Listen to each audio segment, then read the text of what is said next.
the program Lenten Compass on Catholic Network. I am Reverend Father Abraham Solomon. Lenten Compass is a program that fits you in on the 40 days of Lent, on prayer, fasting and almsgiving, the 3 pillars of Lent. Today you'll be listening to a reflection about the law, how we can use the law, especially the 10 laws, 10 commandments that God gave through Moses, and all the other laws, how they are supposed to help us improve on our spirituality instead of making us to be redundant. May you be blessed as you watch, listen, and learn. My dear brothers and sisters in Christ, our Lenten reflection for this evening is taken from one of the verses, of the Gospel reading of today, the Gospel of Matthew, chapter number 5. We are going to reflect precisely on just that verse 17. And I read, Jesus said to his disciples, "Do not imagine that I have come to abolish the law or the prophets. I have come not to abolish, but to complete them." This particular verse, Matthew chapter 5, verse 17a. Let us first of all situate this gospel piece. This particular verse comes in between the larger section which spans from chapter 5 to chapter 7 of the Gospel of Matthew, the popular Sermon on the Mount. And it is very important for us to establish, the significance of this particular, gospel unit. First of all, because of its importance and because of the kind of revolution it brings into Christian spirituality. It is popularly referred to as the Magna Charta, the great rule of life for Christians. And that is why even in the way Jesus delivered this particular section of the gospel, it goes to score its significance. First of all, in verse 1 of chapter 5, we are told that when he saw the crowds, he went up the mountain and then he sat down. In those days, when a very significant teaching or message is going to be passed on by a very important religious leader, he takes the gesture of sitting. The Greek verb that describes this particular action is called katizo. He sat down, and he sat down. The position on which is the stool on which he sits down is known as the cathedral. That is the name for the seat. So his action, introduces to the people, already tells the people that this particular utterance that is coming from him is very, very important.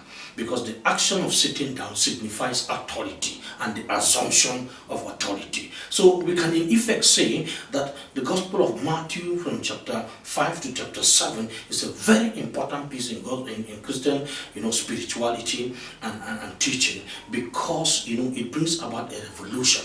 Because it introduces those principles and maxims that guide Christian life.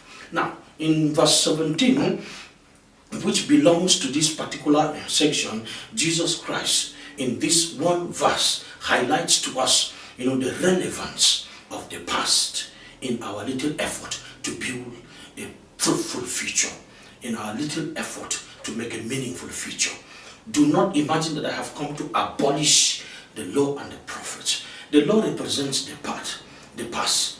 It was the bedrock of, let's say, spirituality in the past. Everything was summarized in the law and the prophets. Jesus said he has not come to do away with this. He has rather come to fulfill them. He is an actor who is not, ignorant of the effort of other past actors. And so in order to build a very veritable present and a good future, he needs the past. He is building on the past because the past is about him. He has come on stage to fulfill the spirituality of the past. Before, yes, it was a spirituality that was appealing to God based on its own time. But now we are coming into a new era, and so it needs to be uplifted. So in a sense, there is continuity, and in a sense, there is discontinuity.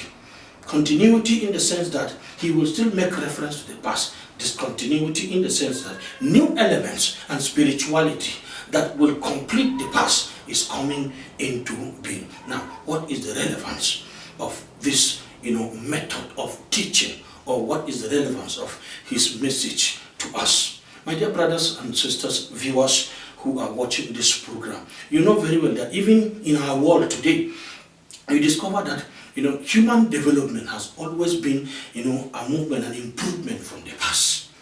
be it in the world of electronics, in the world of fashion, and what have you. What is it today that we do that has just dropped out of the sky? No. But when you go back to history, back to the past, you discover that what we have today is a development of the past. Meaning, you cannot ignore the past in your effort and in your attempt to have a meaningful, present and a prosperous future.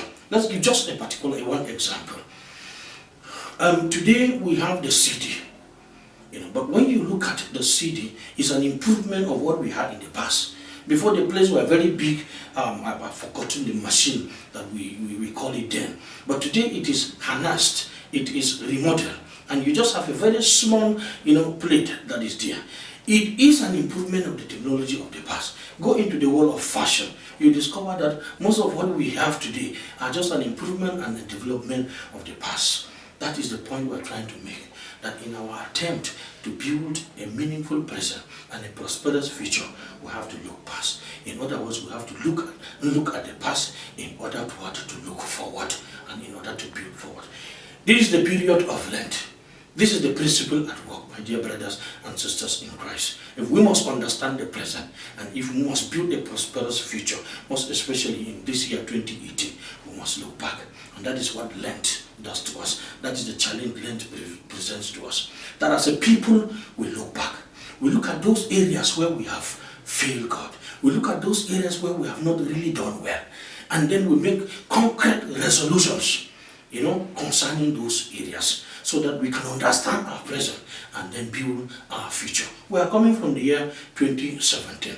It is possible that we have done things not in the right way. Many of us in our Christian spirituality and in our material life are stagnant. We have not moved forward, or even if we have moved forward, we have not moved forward as expected.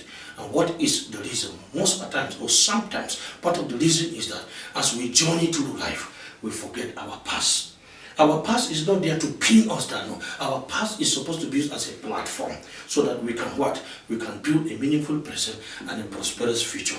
And so during this period of Lent, my dear brothers and sisters in Christ, I call upon all of us to imbibe this principle.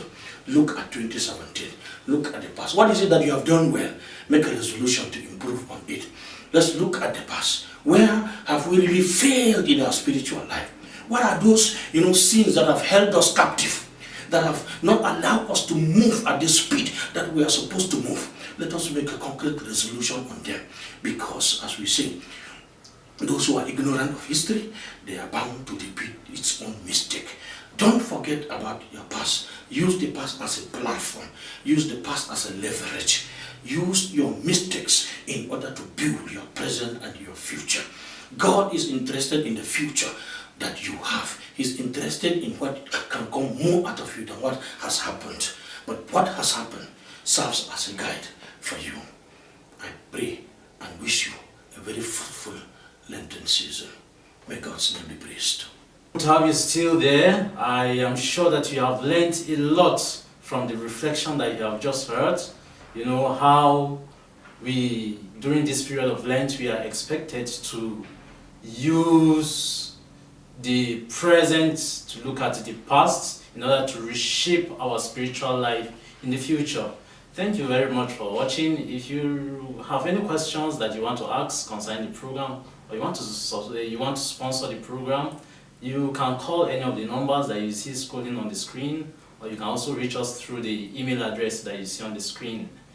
And you can also watch the program again on YouTube /Catholic Network Jalingo Diocese. And when you are there to watch, you make sure that you do not forget to subscribe. Thank you very much. God bless you.